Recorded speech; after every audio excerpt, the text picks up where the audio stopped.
Je ne sais pas si vous connaissez Oswald, J. Oswald Sanders. C'est un auteur, peut-être que plusieurs d'entre vous ont ce livre-là dans votre bibliothèque, ou merci Jean-Pierre, ou d'autres livres que lui a écrits dans votre bibliothèque. Il en a écrit plus d'une quarantaine qui touchent toutes sortes de sujets comme la mission, comme la formation de disciples, comme le leadership. Il touche plein de sujets sur la vie chrétienne. Mais avant tout, M. Sanders était un responsable, un directeur d'une société missionnaire qui envoyait des missionnaires un peu partout dans le monde, en Asie, j'allais dire en Chine, ça fait partie de l'Asie, en Inde, ça fait partie de l'Asie aussi, donc en Asie puis ailleurs. Mais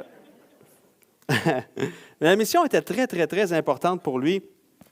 Et je vais la prendre finalement, ma gorgée. Et il racontait dans une de ses conférences, à un moment donné, que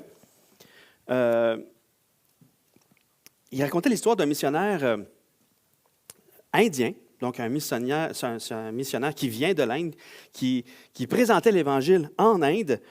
Et ce missionnaire-là se promenait de village en village, un peu partout dans l'Inde, à pieds nus. Il marchait nu-pieds, de village en village. Et un jour, qui s'est rendu dans un village après plusieurs kilomètres de marche, où il avait rencontré plusieurs types de sols. Il arrive au village, fatigué, mais il vient pour commencer à présenter l'Évangile, mais personne ne voulait l'entendre. Personne ne voulait même pas entendre son message. Et même, ils l'ont chassé du village, et lui, fatigué, il s'en va à la limite du village, il voit un arbre, il se couche en dessous de l'arbre, il s'endort profondément. Et là, il y a à son réveil, il se rend compte, il y a plein de monde autour de lui. En fait, le village s'était tout mobilisé autour de lui. Là, il se dit, voyons, qu'est-ce qui se passe? C'est que le chef du village, pendant qu'il dormait, est allé le voir, était intrigué un peu par ce gars-là. Il s'est dit, voyons, c'est qui? On l'a chassé, et tout ça. Mais quand il s'est mis à l'observer dormir, il regarde ses pieds, il voit les pieds du gars, puis il dit, voyons donc, ils sont tout maganés, ils sont pleins d'ampoules. Les pieds du gars étaient vraiment maganés, n'étaient pas beaux à voir. Donc, il en a conclu que le message qu'il portait devait être tellement important pour qu'il vienne jusqu'à nous, nu-pieds comme ça. Donc, ce qu'il a fait, c'est qu'il a mobilisé le village, et là, tout le village, désolé, voulait entendre le message, un message tellement important pour lui qu'il était prêt à souffrir comme ça pour leur apporter le message. Je ne connais pas la fin de la suite de l'histoire. J'aimerais vous dire que tout le village s'est converti, mais je ne le sais pas. Mais il y a plein d'histoires comme ça qui racontent des expériences missionnaires où des missionnaires ont souffert pour apporter l'Évangile à des gens. Et c'est la souffrance qu'eux portaient qui a touché le cœur des gens, qui les a amenés à écouter le message. Mais qu'est-ce qui motive des personnes à un tel point qu'ils sont prêts à souffrir pour transmettre un message à des inconnus? Tu sais, on pourrait faire ça pour les membres d'une famille, mais non, à des inconnus. Vous savez, on est une Église très impliquée dans la communauté, au travers du marché économique, au travers du magasin SEG. Justement, hier, dans notre rencontre de retraite, on louait le Seigneur pour ça, parce que c'est toutes des choses que Dieu a ouvert des portes. Hier, on lisait un psaume, c'était « Non pas à nous, mais à toi la gloire ». Et c'est exactement ce qu'on veut faire. On veut rendre gloire à Dieu. Donc, je ne suis pas en train de nous glorifier au travers de ce que je vais dire là, mais il y a quand même des belles choses qui se passent. Ministère SEG, magasin, ministère en prison, dans les maisons de transition, au travers des soins pastoraux funéraires. Puis il y a aussi plusieurs moyens d'action qui sont faits au travers de gens impliqués qui disent « Ah, moi, j'aimerais faire telle chose pour présenter l'Évangile. » Par exemple, il y a Gabriel avec une équipe dans les parcs qui présente l'Évangile, qui chante des chants. Il y a Mégane aussi qui organise des repas de discussion pour enseigner l'anglais aussi, pour accueillir des immigrants. Donc, toutes des personnes impliquées dans des moyens d'action. Et ces personnes-là pourraient tout simplement se dire, « moi, je vais rester chez nous, je vais me reposer chez nous, je ne vais rien faire, je vais me reposer tranquillement. » Qu'est-ce qui motive des personnes à s'impliquer comme ça, puis à revenir chez eux fatigués. Parce que c'est quelque chose que, au travers de la banque alimentaire, qu'on s'est fait poser comme question souvent, c'est pourquoi vous travaillez si fort pour nous? Les gens nous posaient ces questions-là, et je suis convaincu qu'encore aujourd'hui, il y a cette question-là. Pourquoi vous travaillez si fort pour nous? Qu'est-ce qui motive les personnes à revenir fatiguées, avec des courbatures, à avoir vidé un camion de 7, 8, 10 palettes de nourriture comme ça? Qu'est-ce qui motive ces personnes-là? Je visite présentement une dame à l'hôpital qui est en fin de vie. Je ne la nommerai pas parce que je n'ai pas demandé la permission de la nommer, mais beaucoup ici connaissent cette dame-là. Et quand je vais la voir, ça m'édifie beaucoup. Elle est couchée dans son lit, mais elle donne des tracts pour présenter l'Évangile aux bénévoles puis aux infirmières. Là, tu te dis, OK, hey, tu es en fin de vie. Tu sais, tu peux te reposer, il me semble. Et elle s'expose à des regards de mépris. Elle s'expose peut-être à des gens qui rejettent. Elle s'expose à des commentaires négatifs. Mais elle continue avec son beau sourire. Elle continue de présenter l'Évangile dans son lit. Elle va probablement le faire jusqu'à ce qu'elle n'ait plus aucune force de le faire. Qu'est-ce qui motive une personne à continuer comme ça, malgré la fatigue, malgré la maladie qui progresse, malgré les inconforts qu'elle vit? On va parler de ça aujourd'hui. Qu'est-ce qui motive? Et il y a souvent une souffrance reliée à la présentation de l'Évangile, souvent une souffrance reliée à être en mission, à partager l'Évangile avec quelqu'un. Mais pourquoi? Premièrement, c'est un message qui parle de souffrance. La souffrance de Jésus sur une croix pour nous sauver. Lui qui n'a pas péché, il a été battu, humilié, traité comme le pire des brigands. Il a été méprisé, il a été exécuté de la manière la plus cruelle connue de l'époque. Il a subi à notre place la séparation d'avec Dieu que nous, on méritait. Donc, il y avait toute cette souffrance physique-là, mais toute cette souffrance morale. Il a porté le poids de nos péchés, il a porté notre culpabilité. Le message de l'Évangile est un message de souffrance. Le message de l'Évangile nous parle de Jésus qui a donné sa vie parfaite contre une vie imparfaite, notre vie. Le message de l'Évangile nous parle du sacrifice. On parle de sacrifice de Jésus qui nous réconcilie avec le Père. Le message de l'Évangile nous parle d'une détresse qu'on vit, une détresse dans laquelle on se trouve. Tantôt, Marc-Olivier a parlé de la colère de Dieu. Bien, on était sous cette colère-là. C'est cette colère-là de Dieu qui nous attendait. Et Jésus l'a subi pour nous. Tantôt, Marc-Olivier parlait d'on marche dehors, puis on va avoir la foudre sur la tête, mais Jésus, notre paratonnerre, a subi la foudre à notre place. Il a détourné la foudre que nous méritait. La colère de Dieu a été détournée sur lui. Ça parle de souffrance, de détresse. Mais lorsqu'on met notre foi en Jésus-Christ, donc ce n'est pas juste un message de souffrance, de détresse, c'est aussi un message d'espoir, d'espérance, de vie, de libération. Lorsqu'on met notre foi en Jésus, lorsqu'on se rend compte qu'on est pécheur, lorsqu'on voit que le sacrifice de Jésus sur la croix est la seule solution pour notre péché, Dieu le Père nous fait naître de nouveau. On devient une nouvelle créature. On est habité par le Saint-Esprit. On est adopté dans sa famille. Christ vit maintenant en nous. Donc, le message de l'Évangile parle de souffrance, mais d'une grande délivrance aussi. Et lorsqu'on porte ce message-là, il y a des souffrances aussi qui sont rattachées à la proclamation du message parce que l'adversaire ne veut pas que les gens l'entendent. Puis en plus, c'est un message qui vient apporter une vérité que les gens ne veulent pas nécessairement entendre.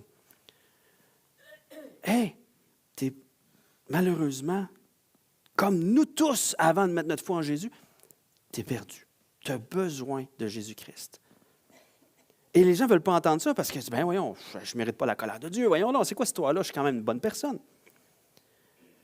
Donc, il y a des réactions. C'est un message qui apporte des réactions. Mais la souffrance des messagers, leur persévérance malgré la souffrance, touche ceux qui reçoivent ce message. Qu'est-ce qui motive les gens à continuer malgré la souffrance? Qu'est-ce qui motive? Premièrement, qu'est-ce qui a motivé Jésus? Voyons donc, il était bien dans son ciel, dans son paradis. Qu'est-ce qui l'a motivé à quitter tout ça pour venir souffrir pour nous? Si on lit Colossiens 1, versets 20 à 22, on voit, il, Dieu le Père, a voulu par lui, donc par Jésus, réconcilier tout avec lui-même, tant ce qui est sur la terre que ce qui est dans les cieux, en faisant la paix par lui, par le sang de sa croix.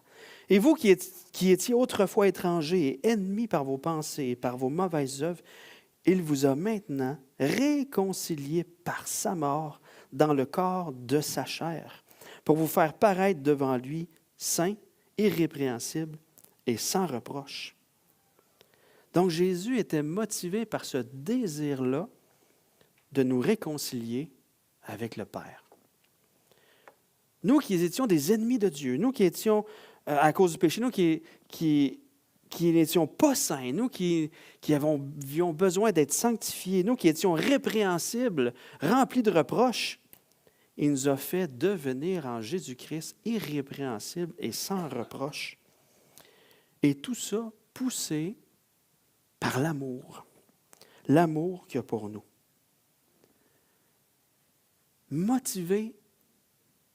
Poussé par l'amour, motivé par ce désir-là que le Père a de nous réconcilier avec lui, Jésus s'est donné pour nous.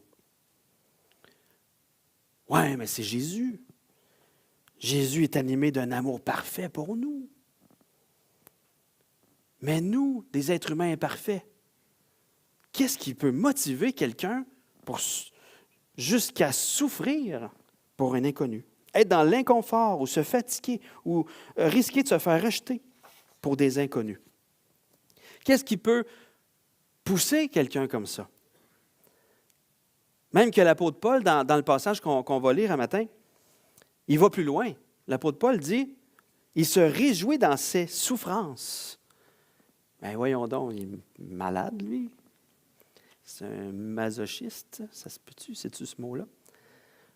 Où trouve-t-il la motivation de continuer? Où trouve-t-il la force de continuer? Bien, on va lire ensemble Colossiens 1, 24 à 29 à matin.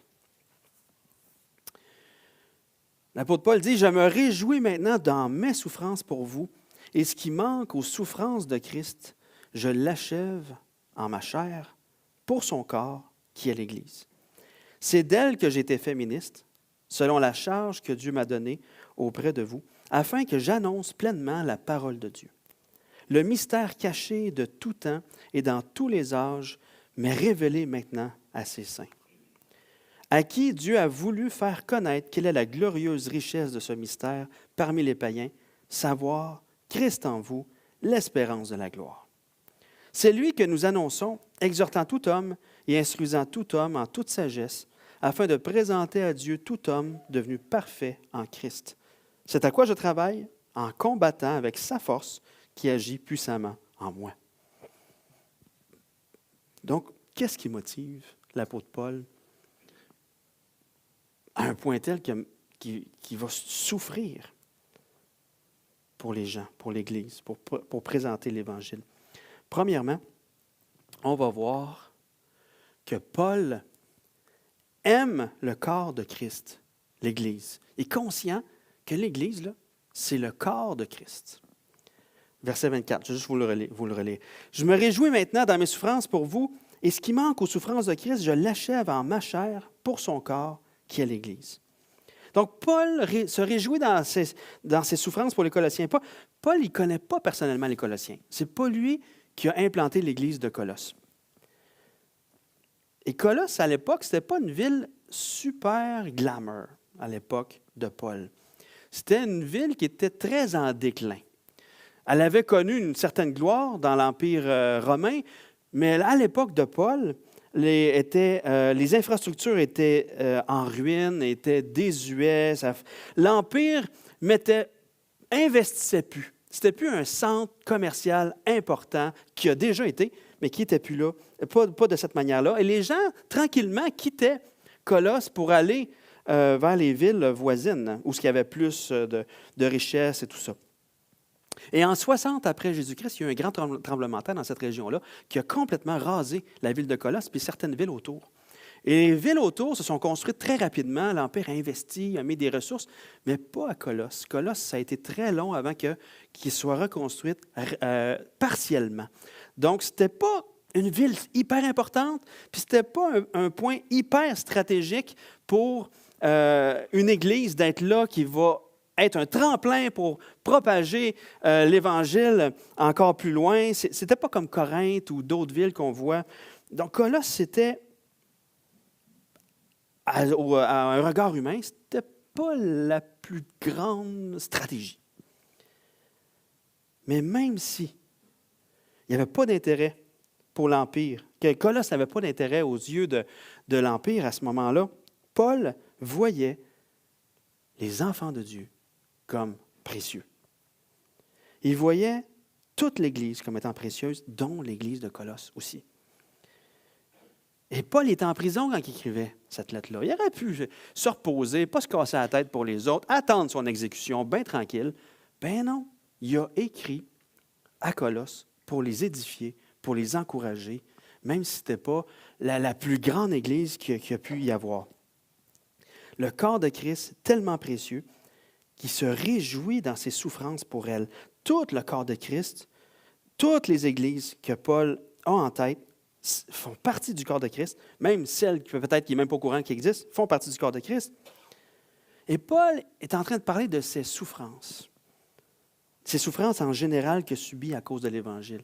Et ces souffrances, on peut avoir une bonne idée de tout ce qu'il a souffert dans une liste qu'il fait dans 2 Corinthiens 11, les versets 23 à 27. Vous pourrez le lire si vous voulez. 2 Corinthiens 11, versets 23 à 27. C'est pas super beau. Paul fait une liste des souffrances qu'il a vécues au courant de son ministère.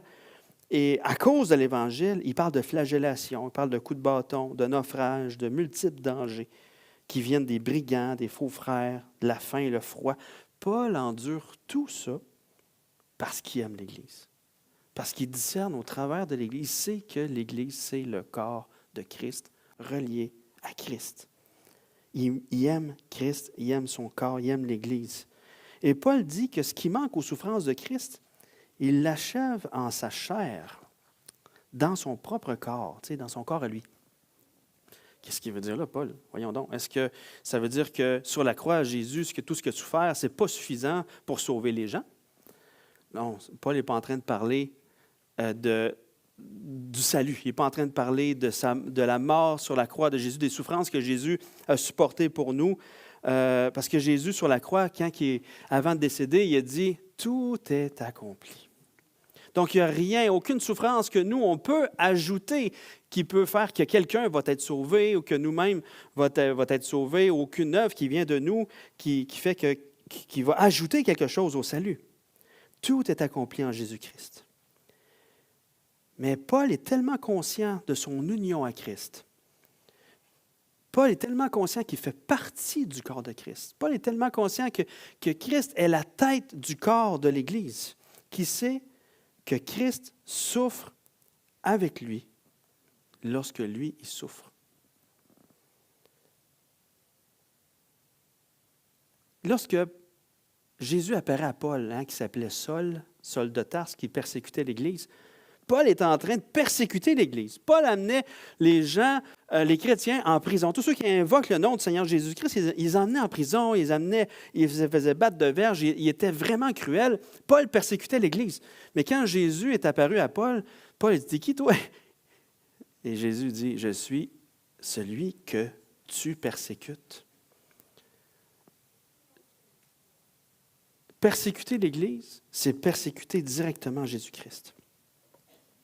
Paul était tellement conscient de tout ça que ses souffrances, il savait que c'était les souffrances de Christ qui se poursuivaient. Paul tellement passionné par l'Église, passionné par le corps de Christ, qu'il était prêt à souffrir pour elle. Il était prêt à souffrir pour proclamer l'Évangile aussi aux futurs membres du corps de Christ, parce que le corps de Christ est en formation. jusqu'à son retour. Donc, il est prêt à souffrir pour ceux qui vont croire aussi. Comme Jésus était sur la croix, comme Jésus au jardin de Gethsémani, il priait dans Jean 17, il priait que le Seigneur garde ses disciples, mais pas seulement eux, il priait aussi pour ceux qui croiront. Paul, amoureux de l'Église, conscient que c'est le corps de Christ, il était prêt à souffrir pour proclamer, il était prêt à souffrir pour accompagner. Et Paul continue malgré les souffrances parce qu'il y a cette passion-là pour l'Église. Et il sait qu'il ne s'appartient plus directement, il appartient à Jésus-Christ qui est la tête du corps dont lui-même fait partie. Donc, il donne sa vie carrément pour le corps de Christ, à cause de Christ. Donc, Paul est motivé par un amour pour l'Église.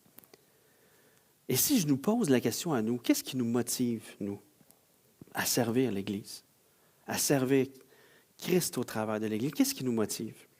Si ce n'est pas l'amour, bien, dès qu'on va souffrir, soit de l'intérieur ou de l'extérieur de l'Église, on ne va pas persévérer.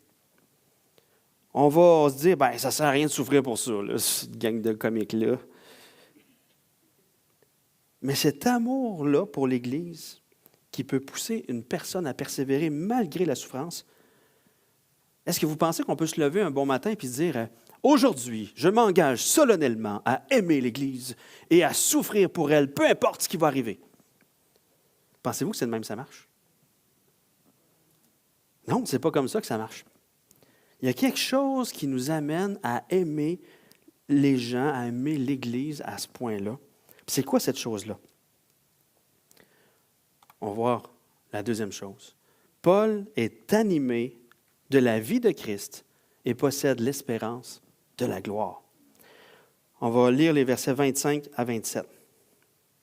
« C'est d'elle que j'ai été fait ministre, selon la charge que Dieu m'a donnée auprès de vous, afin que j'annonce pleinement la parole de Dieu, le mystère caché de tout temps et dans tous les âges, mais révélé maintenant à ses saints, à qui Dieu a voulu faire connaître quelle est la glorieuse richesse de ce mystère parmi les païens, savoir Christ en vous, l'espérance de la gloire. » Donc, Paul aime l'Église, il est serviteur de l'Église, et son service, c'est d'annoncer l'Évangile, cette bonne nouvelle-là, qui touche toutes les nations, pas juste les Juifs. Cette bonne nouvelle-là était cachée. C'était un mystère caché. L'apôtre Paul dit que c'est un mystère. C'est un mystère qui était caché. C'est-à-dire, dans l'Ancien Testament, c'était quelque chose qui était flou. Si on prend les mots de Mathieu Gilbert, on pourrait dire que c'était amphigorique. C'est flou, ce mot-là? Hein? Bien, c'est ce que ça veut dire. C'est flou. Donc, c'est quelque chose qui était flou, mais maintenant, qui est révélé en Jésus-Christ. En Jésus-Christ, non seulement on peut entrer dans la présence de Dieu parce qu'on a été sanctifiés, mais en plus, Christ vient habiter en nous. On devient le temple du Seigneur Jésus-Christ, l'habitation du Seigneur Jésus-Christ. Et ça, dans l'Ancien Testament, ça ne s'est jamais vu, avec l'habitation du Seigneur Jésus-Christ. Dans l'Ancien Testament, Dieu venait au travers de son peuple, on le voyait au travers de la colonne de nuée, de la colonne de feu, et quand le tabernacle, le temple est arrivé, et sa présence était dans un lieu très saint, et le sacrificateur devait faire toutes sortes de rituels de sanctification pour pouvoir entrer dans la présence de Dieu une fois par année pour les péchés du peuple et tout ça. Mais maintenant, le mystère caché est que Christ est l'agneau immolé. Son sang nous purifie de tout péché. On est sanctifié. Christ habite en nous. Puis en même temps que Christ habite en nous, bien, on a l'espérance de la gloire. Christ est glorieux. Christ a vaincu le péché et la mort. Il est ressuscité. Il va revenir dans sa gloire et nous faire participer à sa gloire. Et cette bonne nouvelle-là, c'est cette bonne nouvelle-là que Paul est chargé d'annoncer à tout le monde, aux non-juifs aussi. Donc, Paul aime l'Église parce que lui-même est habité par Christ. Il est habité par Christ qui aime l'Église. Puis en même temps, il possède cette espérance de la gloire-là. Sa vie maintenant est rattachée à quelque chose de plus grand que sa vie sur terre. Pour lui, il a les yeux fixés sur l'éternité. Il est animé de Christ qui vit en lui, puis en plus, il a les yeux fixés sur l'éternité. Il check sa vie, là, est bien plus, elle va bien au-delà de sa vie sur terre. Il y a une gloire qui est là. C'est beaucoup plus grand que tout ce qu'il peut penser. Donc, l'amour qu'on peut avoir pour l'Église ne vient pas d'une bonne résolution qui vient de nous-mêmes. Elle vient de l'amour que Christ a pour l'Église. Donc, cet amour-là pour l'Église et pour le monde qui ne connaît pas encore Jésus est déjà en nous. Nous qui avons mis notre foi en Jésus et que Christ vit en nous, bien, cet amour-là est déjà là. Des fois, il y a des choses chez nous qui nous empêchent de vivre, qui empêchent Christ de vivre cet amour-là pour l'Église. Des fois, on peut se poser la question, Seigneur, qu'est-ce qui chez moi t'empêche de t'épanouir au travers de moi pour être un outil d'amour pour l'Église? Cet outil d'amour-là qui m'amène à aimer tellement l'Église puis à aimer tellement les gens qui ne connaissent pas encore Jésus que je suis prêt même jusqu'à souffrir pour la cause de l'Évangile. On peut demander au Seigneur. Des fois, ça peut être de l'amertume qui s'est développée. Des fois, ça peut être un mensonge qu'on croit sur nous, sur d'autres ou sur Dieu. Ça peut être une mauvaise compréhension de notre identité. Ça peut être quelque chose de ce monde qui va détourner nos regards sur Dieu, qui va faire qu'on mette toute notre attention là-dessus. Donc, Paul est prêt à souffrir pour le service, pour l'Église, pour la cause de l'Évangile, parce qu'il aime l'Église, et il aime l'Église parce qu'il est habité par Christ, qui lui-même aime l'Église d'un amour extravagant. L'amour de Jésus extravagant pour l'Église, pour ceux qui ne connaissent pas encore Jésus. Et c'est là qu'on voit le caractère de Jésus qui a donné sa vie, qui a souffert sur la croix, lui qui a quitté son ciel pour souffrir pour nous. Ce caractère-là vit en nous. Donc, au travers de la souffrance des enfants de Dieu qui présentent l'Évangile, on voit le caractère de Jésus. C'est le ministère de Jésus-Christ, du serviteur souffrant qui se poursuit dans le monde et qui révèle à quel point Jésus, Dieu le Père, aime le monde.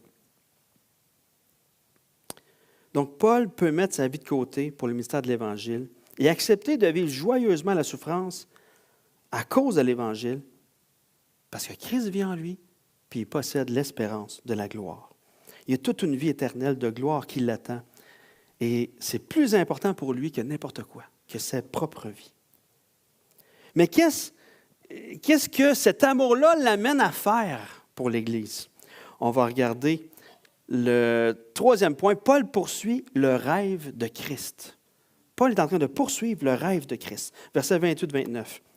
C'est lui que nous annonçons, exhortant tout homme et instruisant tout homme en toute sagesse, afin de présenter à Dieu tout homme devenu parfait en Christ. C'est à quoi je travaille en combattant avec sa force qui agit puissamment en moi. Pourquoi j'ai intitulé ce petit bloc-là, ce petit paragraphe-là, Paul poursuit le rêve de Christ? C'est que dans les versets 21 et 22 du même chapitre, du chapitre 1 de Colossiens, on voit « Vous qui étiez autrefois étrangers et ennemis par vos pensées et par vos mauvaises œuvres, et vous a maintenant réconciliés par sa mort dans le corps de sa chair, pour vous faire paraître devant lui saint, irrépréhensible et sans reproche. » Donc Jésus nous a sanctifiés. Jésus nous fait paraître saints devant le Père, irrépréhensibles, sans reproche devant Dieu. Mais Paul est appelé à poursuivre le rêve de Jésus-Christ en amenant les nouveaux disciples à grandir en marchant de plus en plus fidèlement à cette nouvelle réalité de qu'est-ce qu'un enfant de Dieu. Tu es saint en Jésus-Christ, maintenant, comment marcher de manière sainte? Tu es sans reproche en Jésus-Christ, comment marcher de manière sans reproche? Comment vivre ce que tu es rendu en Jésus-Christ? Ça, c'est la formation de disciples. Paul est en train de former des disciples. Paul est en train d'exhorter, enseigner pour qu'ils puissent grandir dans la foi. Et ça, c'est le produit de l'amour de Jésus-Christ en Paul qui amène à amener les gens là où Dieu veut qu'ils soient dans leur vie pour sa gloire, puis qu'eux-mêmes soient capables un jour d'amener quelqu'un d'autre à l'Évangile, puis de l'amener aussi à marcher dans l'obéissance de la foi. Donc, la formation de disciples, c'est le résultat de l'amour et de la vie de Christ en Paul. Donc, Paul ne veut pas juste voir des sauvés, il veut voir des disciples qui obéissent au Maître et qui vivent comme celui qui vit en eux. J.D. Greer, que vous connaissez probablement, il a écrit ce livre-là, Évangile, redécouvrir la puissance révolutionnaire du christianisme. Bien, en fait, c'est de redécouvrir la puissance révolutionnaire de Jésus qui vit en nous. Mais J.D. Greer a écrit que l'Évangile, ce n'est pas juste la porte d'entrée pour le chrétien. Ce n'est pas juste une porte d'entrée pour le ciel. L'Évangile est la piscine et la rivière dans laquelle on nage constamment. L'Évangile, c'est cette rivière-là qui nous transporte là où Dieu veut nous amener ici-bas sur terre pour sa gloire. Et notre rôle est de faire découvrir l'Évangile aux autres, mais aussi de les amener à découvrir l'Évangile qui transforme les cœurs pour que notre vie reflète celui qui nous a sauvés, celui qui vit en nous. La formation de disciples fait partie du service. Des fois, on peut se poser la question, qu'est-ce que je peux faire pour servir l'Église? Quel ministère je peux exercer dans l'Église? Quelles choses que je peux faire? Il y a plein de choses que tu peux faire dans l'Église, plein d'affaires, plein de ministères, il y a plein de besoins partout. Tu peux faire ça? Mais n'oublie pas le premier ministère que le Seigneur nous confie. Former un disciple. Es-tu en train de redonner à quelqu'un ce que tu as reçu? Es-tu en train d'investir dans quelqu'un? La formation de disciple, c'est poursuivre le rêve de Jésus dans la vie du croyant. C'est de l'accompagner pour l'amener là où Jésus veut l'amener. La formation de disciple, c'est ce fruit d'amour-là pour l'Église, de la vie de Christ en nous qui nous pousse à investir dans d'autres pour qu'eux aussi puissent s'investir dans d'autres. Et si les premiers chrétiens n'avaient pas été fidèles comme ça, on n'aurait pas l'Évangile aujourd'hui. Il y a quelqu'un qui vous a apporté l'Évangile, il y a quelqu'un qui a pris soin de vous. Bien, nous aussi, on doit continuer ça jusqu'au retour de Jésus. Mais là, peut-être que tu te poses la question, OK, mais je ne sais pas comment. Comment? Mais demande à ton coach de t'accompagner. Ah, mais je n'ai pas de coach. Demande à quelqu'un de devenir ton coach pour t'accompagner. Ou bien tu es quelqu'un d'expérimenté. Approche quelqu'un, prends-le sous ton aile pour le former comme disciple. Mais fais pas juste ça. Amène quelqu'un avec toi pour lui montrer comment tu formes des disciples. Peut-être que tu te dis, je n'ai pas le temps. Mais c'est sûr que la formation de disciple, ça prend du temps. À un moment donné, il y a quelqu'un qui m'a proposé quelque chose, puis moi, j'ai tendance à dire oui vite. Là, il dit, mais attention, François, si tu dis oui à ça, regarde à tout ce que tu vas dire non. Ah, c'est sage, ça, monsieur. Fait qu'avant de dire oui à quelque chose, je vais dire, OK, si je dis oui à ça, à quoi je vais devoir dire non? La formation de disciple, c'est pareil. À quoi tu vas devoir dire non pour faire de la formation de disciple?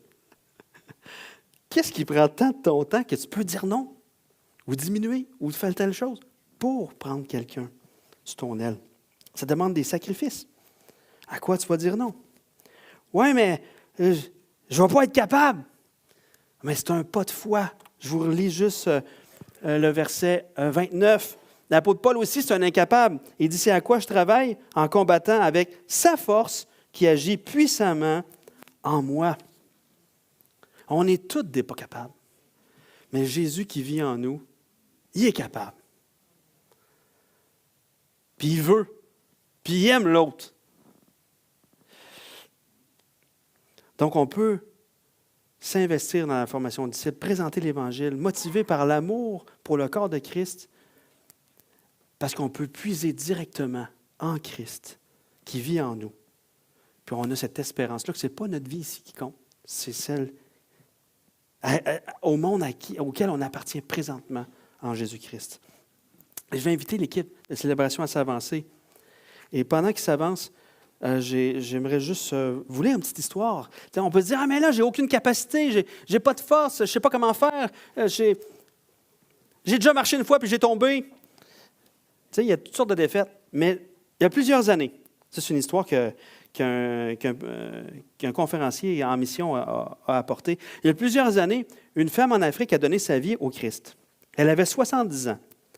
Elle était aveugle et peu instruite. Hein, on s'entend qu'il y a beaucoup de choses. Hein? Aveugle, peu instruite, 70 ans. Bon, OK, les femmes de 70 ans, c'est pas grave, là, mais... En plus, elle ne savait pas lire. En plus.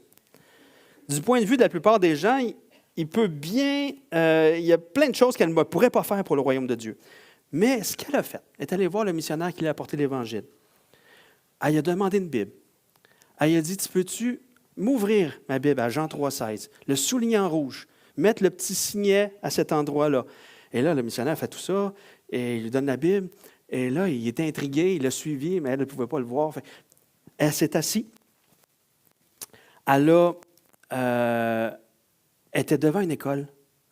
Et à la fin des classes, elle demandait toujours à 2, 3 enfants, « Hey, savez-vous lire? » Les enfants, « Ben oui, venez ici. » Fait qu'il s'approchait. Il dit, « Peux-tu me lire ça? » Fait qu'il lisait Jean 3,16, « Car Dieu a tant aimé le monde. Il a donné son Fils unique, afin que quiconque croit en lui ne périsse pas, mais qu'il ait la vie éternelle. » Et elle pose la question, « Sais-tu qu'est-ce que ça veut dire? » Non. Ben, elle expliquait l'Évangile aux enfants. Elle a apporté plein de monde à l'Évangile, plein d'enfants à l'Évangile, et le missionnaire racontait que 24 de ces enfants-là sont devenus des pasteurs. Parce qu'une femme savait que le Christ vivait sa vie en elle, que c'était son espoir, et captivée par l'amour du Christ, elle laissa son espoir, le Christ en elle, se répandre. Les 3 points qu'on a vus, je les ai résumés en une phrase. Passionné par le corps de Christ, animé par la vie de Christ, tout en ayant les yeux tournés vers l'éternité, poursuivons le désir de Christ pour le monde par sa force. Prions. Seigneur, merci. Merci pour ce passage tellement inspirant qui nous amène à faire ce pas de foi-là, se tourner vers toi pour puiser notre force en toi, Seigneur, pour cette tâche-là qui est impossible par nous-mêmes. Mais Seigneur, merci pour l'amour que tu as pour l'Église, l'amour que tu as pour nous. Seigneur Jésus, je te prie vraiment de nous amener là, en Église, à être fidèles dans cette mission-là que tu nous amènes de former des disciples, Seigneur. D'amener chacun là où tu veux les amener. Seigneur, viens nous exciter, viens nous remplir d'un zèle qui se développe de plus en plus, qui se multiplie de plus en plus pour qu'on puisse vraiment, là, quand tu vas être à ton retour, qu'on puisse avoir cette fierté-là à cause de toi, Seigneur, pas à cause de nous, à cause de toi, de pouvoir présenter toute personne parfaite devant toi, Seigneur. Merci pour ce que tu vas faire. Amen.